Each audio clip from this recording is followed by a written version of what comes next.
Tentu aja ya guys, berita ini langsung meledak di seluruh dunia dalam hitungan menit. Putri Diana, Elton John, Madonna hingga seluruh dunia hiburan dan politik berduka guys. Ini bukan cuma kematian yang biasa, ini seperti kematian seorang raja. Polisi pun segera ambil langkah untuk menyelidiki kasus ini guys. Hai, halo, selamat datang kembali di my YouTube channel.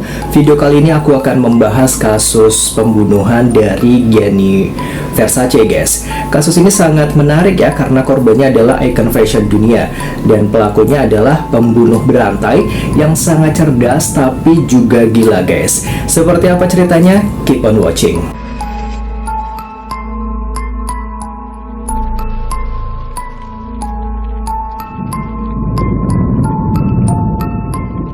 Giovanni Maria Versace lahir di kota Reggio Calabria pada tanggal 2 Desember tahun 1946 dan dibesarkan bersama kakak laki-lakinya Santo Versace dan adik perempuannya Donatella Versace bersama ayah dan ibu mereka guys.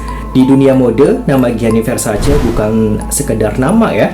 Dia adalah raja, dia adalah orang yang mengubah fashion menjadi sesuatu yang berani, seksi, dan penuh warna guys. Dia mendandani para supermodel tercantik ya, menyulap kulit menjadi karya seni, dan menjadi sahabat dekat para selebriti, penyanyi, hingga keluarga kerajaan dunia.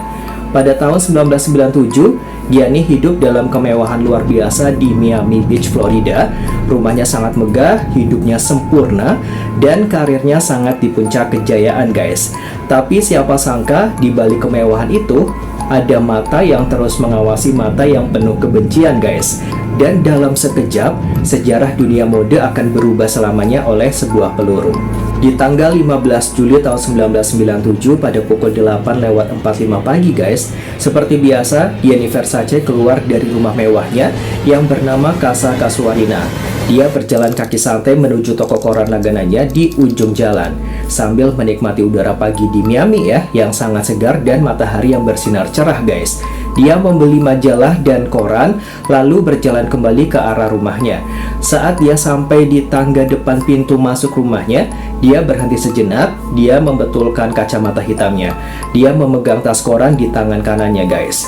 Tiba-tiba aja guys, dari arah belakang muncul seorang pria yang berjalan sangat cepat mendekatinya. Satu tembakan tepat mengenai belakang kepala Gianni Versace dari jarak yang sangat dekat guys. Gianni langsung roboh ke lantai batu. Darah segar segera membanjiri tangga rumah mewahnya itu guys. Tapi si pelaku tidak berhenti. Untuk memastikan Gianni sudah mati, dia mendekat sambil menunduk ke arah Gianni dan melepaskan tembakan kedua tepat masuk ke pipi kiri Gianni guys.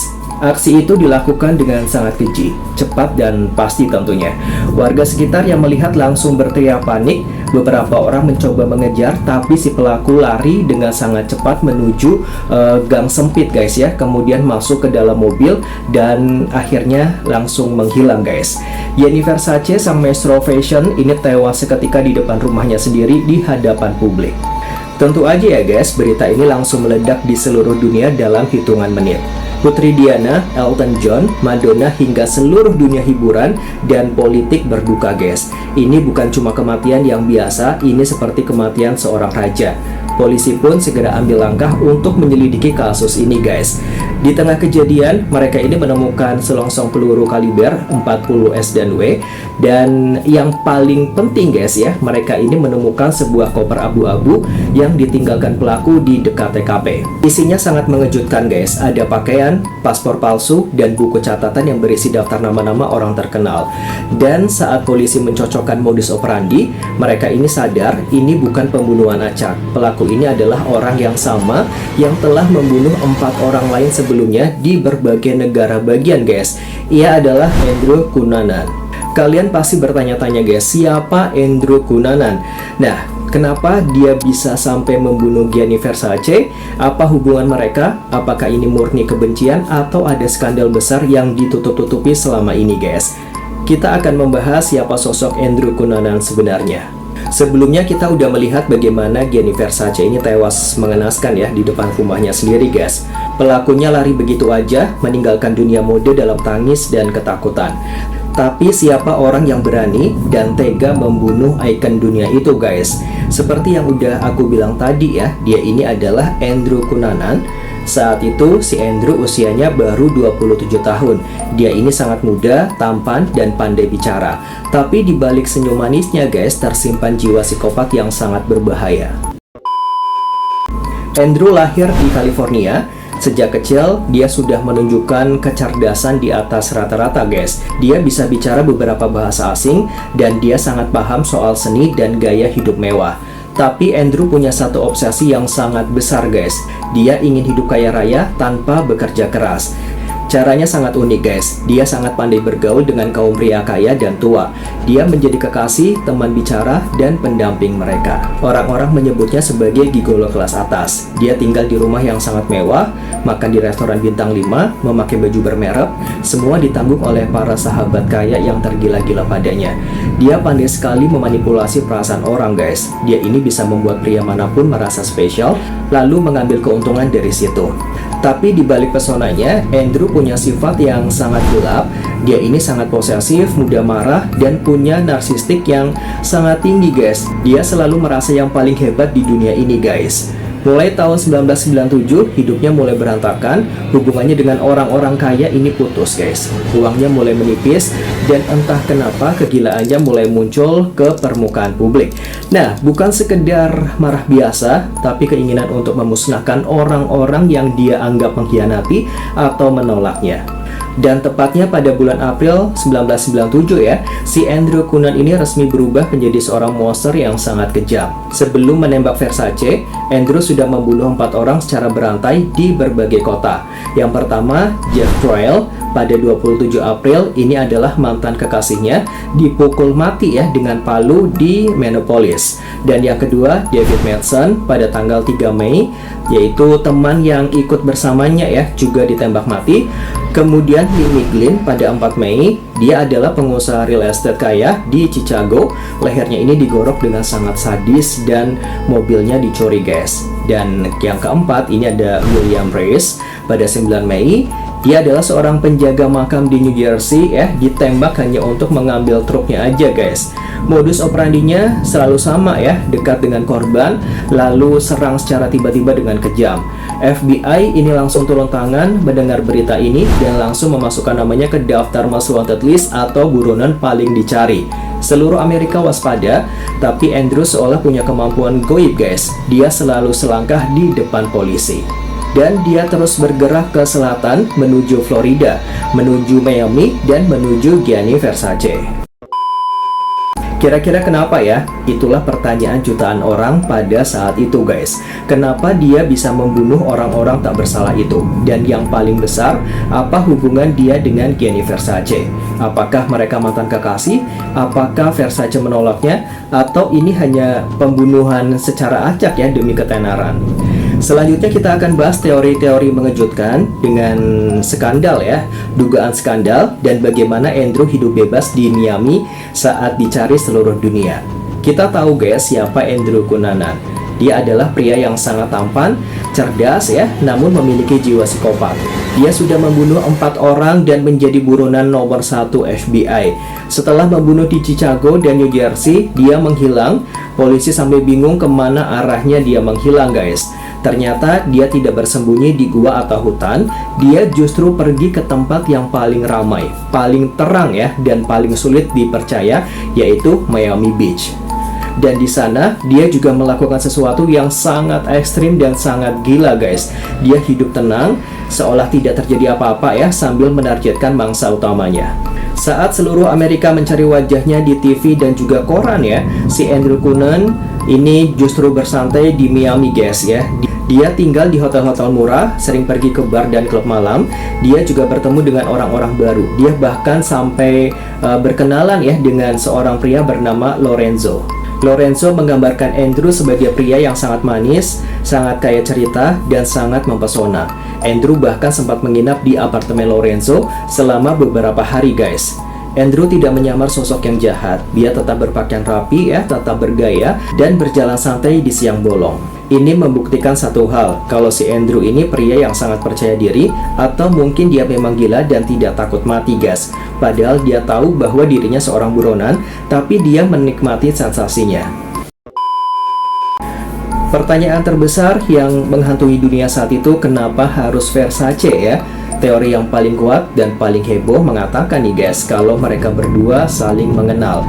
Banyak saksi dan wartawan yang mengklaim bahwa Gianni Versace dan Andrew Cunanan ini pernah menjadi kekasih bertahun-tahun sebelumnya. Konon saat Andrew masih menjadi gigolo kelas atas di San Francisco guys, dia pernah diajak ke pesta-pesta mewah dan bertemu dengan Gianni.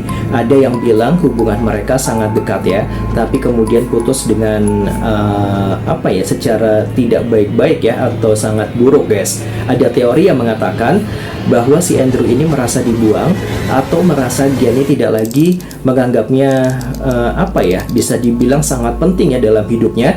Dan bagi psikopat seperti Andrew, penolakan adalah hal yang paling mematikan guys. Jika ini benar, maka ini bukan pembunuhan acak, ini adalah balas dendam cinta yang berubah jadi darah. Ada teori lain yang tidak kalah mengerikan nih guys. Diketahui bahwa Andrew Cunanan ini positif mengidap HIV/AIDS. Saat itu tahun 90-an, penyakit ini dianggap sebagai hukuman mati dan aib besar. Mengetahui hidupnya tidak akan lama lagi, si Andrew mungkin merasa tidak ada yang perlu ditakutkan lagi guys. Dia ingin membawa orang lain bersamanya ya ke kuburan. Ada dugaan lain bahwa Gianni Versace juga memiliki status kesehatan yang sama, atau Andrew merasa marah pada komunitasnya sendiri yang dianggapnya berbahaya atau kotor. Atau mungkin si Andrew ini membunuh orang-orang yang dia rasa menulari dia guys, atau orang-orang yang memiliki gaya hidup yang dia benci. Versace adalah ikon terbesar. Membunuhnya adalah cara terbaik Andrew untuk berteriak ke dunia sebelum dia mati. Apakah mereka mantan kekasih atau Versace hanya korban yang kebetulan menjadi target kemarahan si pembunuh guys? Jawabannya mungkin akan tetap menjadi rahasia. Tapi satu hal yang pasti, Andrew sudah mencapai targetnya. Dia sudah membunuh orang terhebat di daftarnya. Tapi sekarang giliran polisi yang memburu Bali guys. Kita akan bahas bagaimana si Andrew bersembunyi di rumah kosong dan detik-detik pengejaran terbesar ya dalam sejarah FBI. Dunia gempar pada saat itu. Gianni Versace sudah tiada, Andrew Cunanan menjadi orang paling dicari di Amerika Serikat. FBI dan polisi mengarahkan ribuan personel, wajahnya terpampang di mana-mana, hadiah untuk informasi yang bisa menangkapnya mencapai puluhan ribu dolar guys. Semua orang mengira dia sudah kabur jauh-jauh, mungkin ke luar negeri atau bersembunyi di hutan. Tapi kenyataannya guys, jauh lebih mengerikan dan mengejutkan. Andrew tidak pergi kemana-mana, dia masih di Miami dan dia bersembunyi sangat dekat. Hanya berjarak sekitar 3 km dari lokasi pembunuhan, ada sebuah rumah megah yang sedang kosong, pemiliknya sedang pergi keluar kota. Tanggal 23 Juli 1997, tepat seminggu ya setelah kejadian, seorang tukang kebun datang untuk merawat halaman nih guys ya.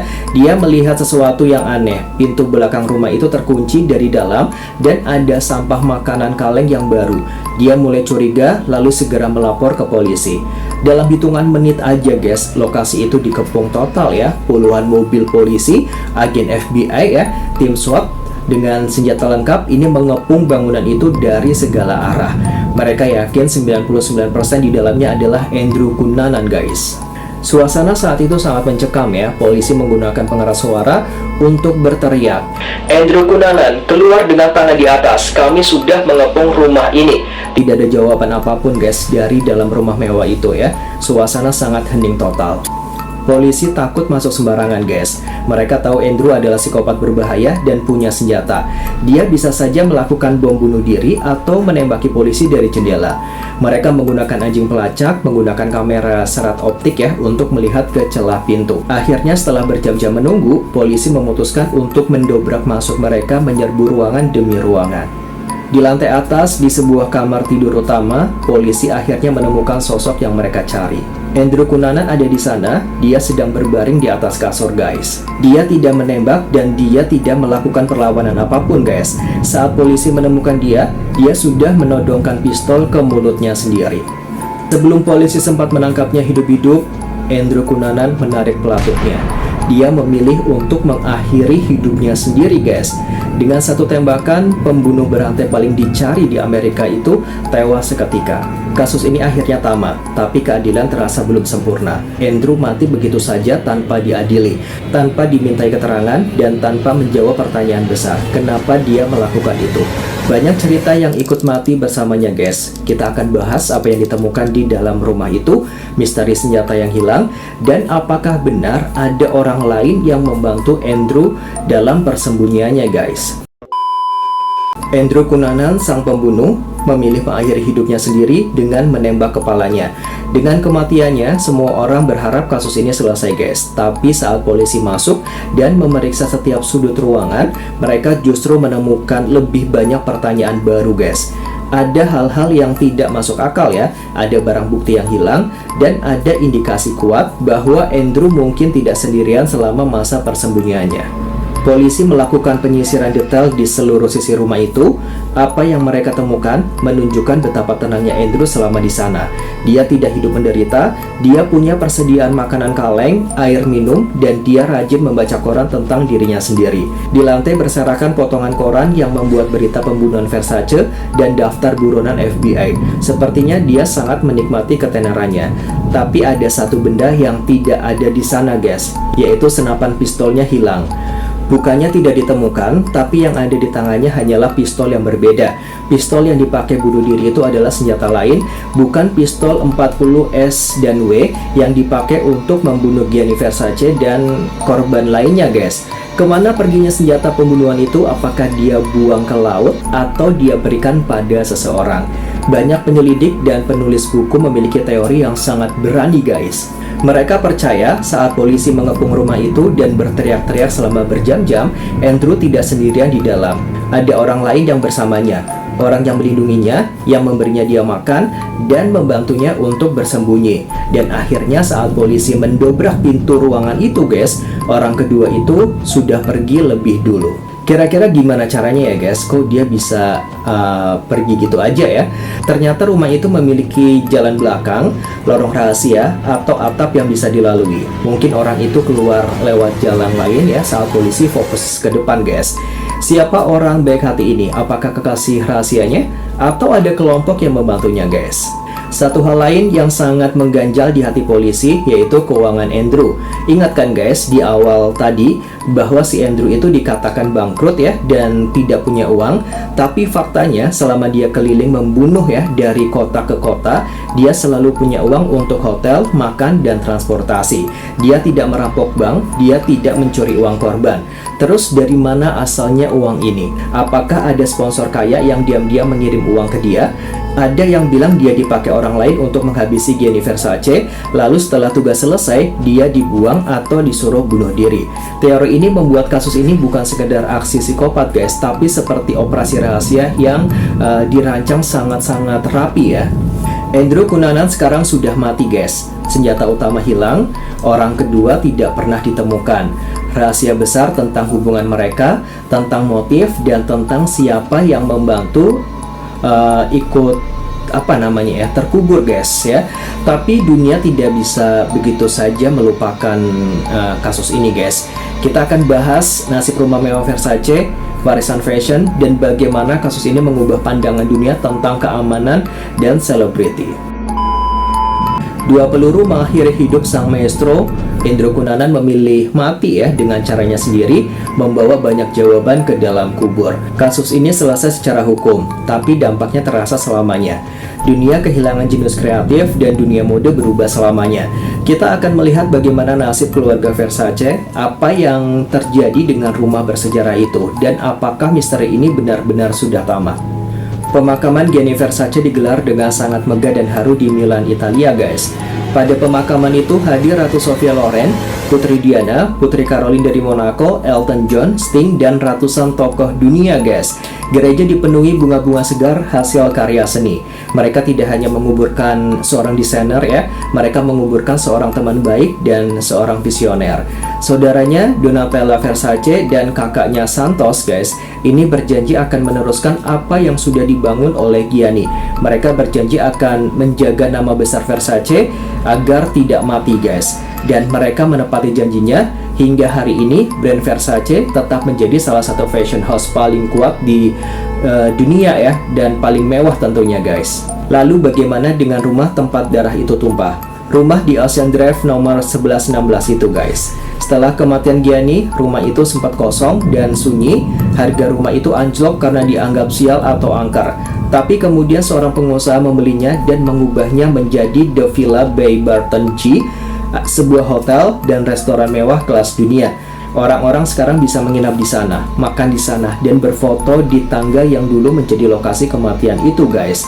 Kolam renangnya yang sangat indah, lorong-lorongnya yang mewah, semuanya dipugar kembali guys. Tempat yang dulunya menyimpan kesedihan, kini kembali menjadi tempat yang penuh keceriaan dan kemewahan. Meski sudah lebih dari 25 tahun berlalu, pertanyaan ini masih sering ditanyakan. Apakah mereka benar-benar pernah menjalin hubungan? Banyak saksi bilang iya, banyak juga yang bilang tidak guys. Keluarga Versace selalu membantah keras adanya hubungan tersebut. Mereka bilang Gianni tidak mengenal Andrew Cunanan. Mungkin memang tidak ada hubungan khusus. Mungkin Andrew hanya gila yang ingin terkenal dengan cara membunuh orang paling terkenal yang dia tahu guys. Tapi entah kenapa cerita ini terasa seperti sebuah tragedi Yunani kuno guys. Tentang kecemburuan, tentang ketenaran, dan tentang bagaimana kematian bisa datang kapan aja. Bahkan di depan pintu rumahmu sendiri guys. Gianni Versace mungkin sudah tiada, tapi karyanya sampai sekarang masih abadi. Desainnya, warnanya, dan keberaniannya masih menginspirasi sampai sekarang. Kasus ini mengajarkan kita bahwa di balik kemewahan dan sorotan kamera, hidup ini sangat rapuh guys. Sekian dan terima kasih telah menyimak kasus pembunuhan Gianni Versace. Sampai di sini video aku kali ini guys. Jangan lupa untuk like, share, dan subscribe untuk kisah-kisah kriminal dan misteri dunia lainnya guys. Bye-bye.